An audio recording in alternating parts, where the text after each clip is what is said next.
itu. Setiap saat permintaan penawaran itu berfluktuasi, makanya kita menyediakan persediaan. Andai kata kalau tiba-tiba ada yang meningkat, kita tinggal ngeluarin gitu aja. Itu fluktuasi. Tapi kalau antisipasi bisa kita antisipasi sebelumnya, bisa kita ramalkan.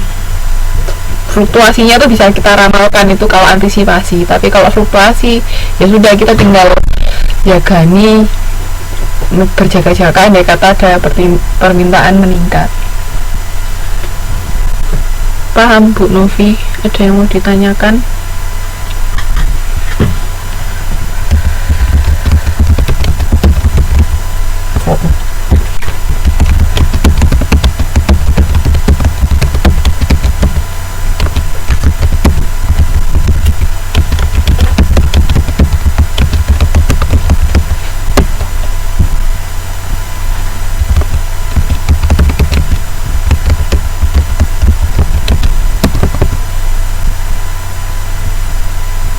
Iya,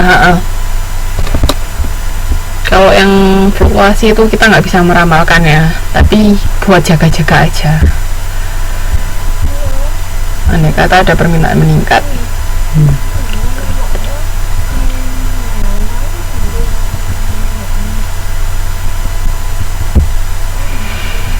Ada yang mau ditanyakan sampai sini? Nah, kalau untuk menurut penggunaannya, jenis persediaan itu ada 3, yaitu golongan A, golongan B, golongan C. Jadi ini contohnya bisa dilihat di sini. Kalau A itu 20% terhadap total itemnya, sama nilainya 80%. Jadi persediaan yang kita punya, kita harus, kalau untuk golongan A itu harus menyediakan 20% dari total item sama 80% dari total nilai. Tapi kalau item B 30 sama 15, kalau item C itu 50 sama 5. Itu bedanya. Jadi menurut jumlah penggunaannya berapa persen dari total. Sampai sini ada yang mau ditanyakan?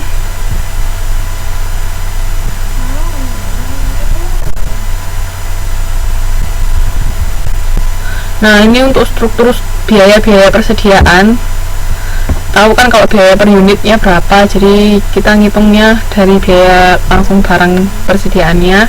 Terus kalau dari biaya pemesanan kita keluarkan berapa ketika kita memesan persediaan, memesan barang atau bahan. Terus biaya penyimpanannya berapa. Semakin banyak persediaan yang kita miliki, berarti biaya penyimpanan semakin tinggi.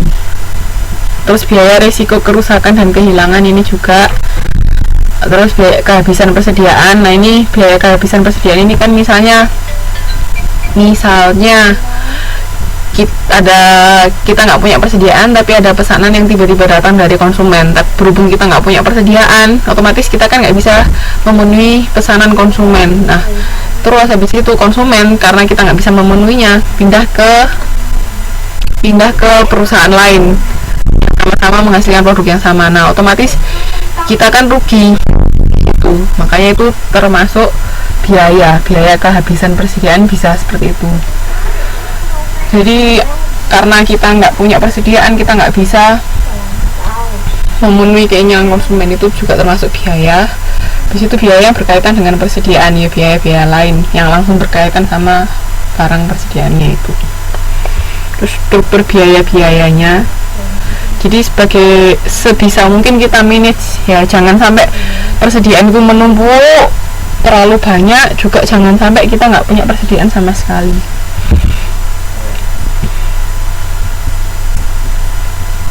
Nah, faktor-faktor yang mempengaruhi biaya persediaan: perkiraan pemakaian bahan baku, harga bahan bakunya, biaya-biaya persediaan, kebijakan pembelanjaan, terus pemakaian bahan sama waktu tunggu. Ini di sini waktu tunggu ketika kita memesan barang, ketika kita memesan bahan di situ. Semakin lama kan otomatis biaya tunggunya bisa semakin tinggi. Ketika kita menunggu terlalu lama, persediaan kita kan semakin menipis. Nah, itu juga bisa mempengaruhi biaya persediaan.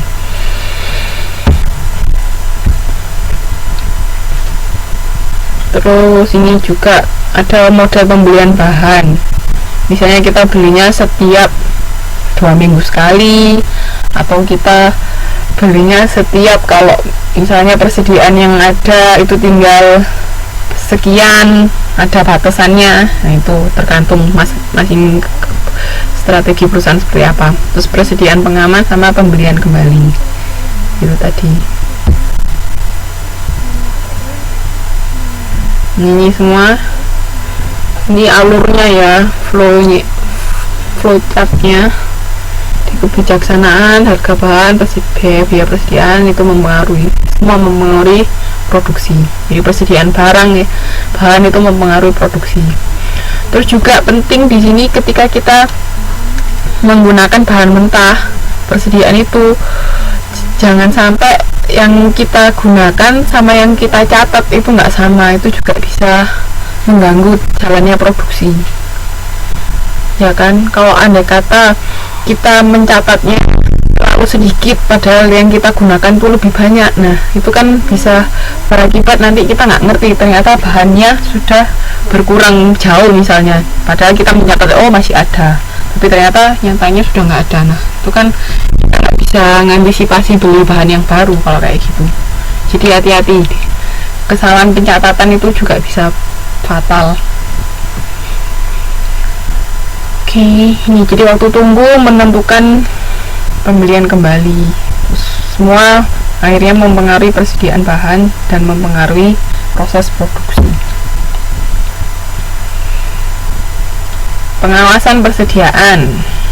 Kalau tadi kan pengawasan produksi, sekarang pengawasan persediaan, yaitu suatu kegiatan untuk menentukan tingkat dan komposisi persediaan sehingga dapat melindungi kelancaran produksi dan penjualan serta kebutuhan pembelanjaan dengan efektif dan efisien. Yaitu tadi yang saya bilang, andai kata mencatatnya lebih sedikit dari persediaan yang seharusnya digunakan, itu kan gawat kalau nggak diawasi.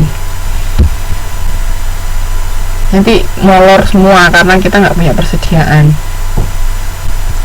Terus syarat-syarat sistem pengawasan persediaan, tersedianya gudang yang cukup luas dan teratur, itu benar. Andai kata gudangnya kecil padahal kita memerlukan persediaan yang besar, mau disimpan di mana? Kan nggak mungkin persediaan kita taruh di luar gudang.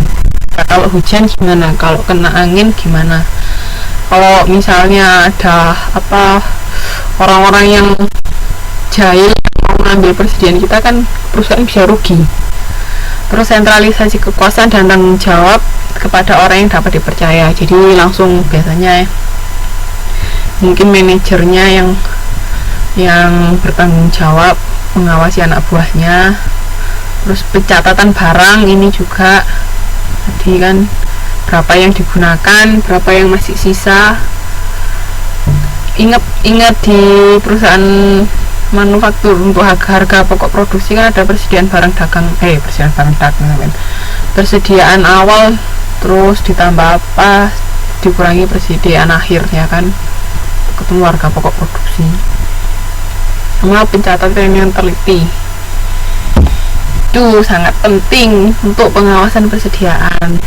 Terus sistem pemeriksaan juga secara langsung dan periodik, jangan nanti nunggu berapa lama baru diawasi, ternyata kurang banyak, itu kan kacau nanti.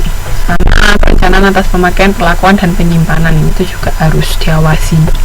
Jadi kan kita nggak bisa seenaknya.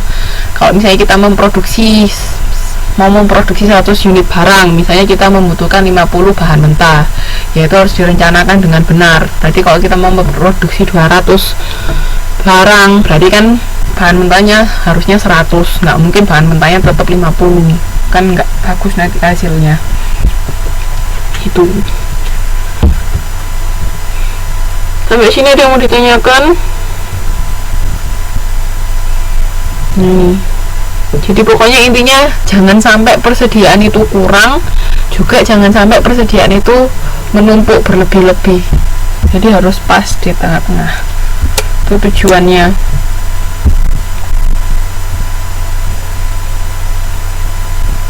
Nah, ini bedanya kalau